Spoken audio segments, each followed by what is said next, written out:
Okay, so we're still looking at slope fields, and we're kind of diving into looking at the slope field equations and trying to predict those functions. And so that's when that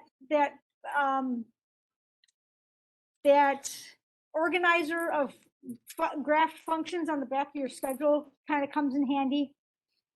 So I've got it up on the board, or up on the wall too, above the scope and sequence for the course. But that comes in handy then. And then we're always looking for the big characteristics like horizontal and vertical asymptotes.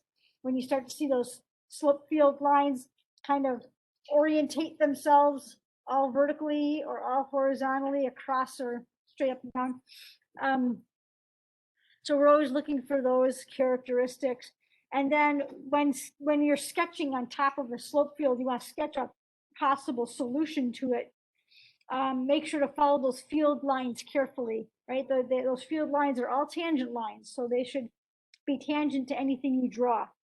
And be careful to go through the point they request. So like here's from your notes, if they request that you go through -1, 1, then you want to draw this green curve.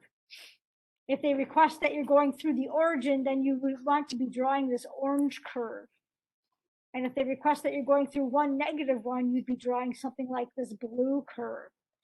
Okay, definitely three distinct curves, dependent upon where they want you to sketch the solution through.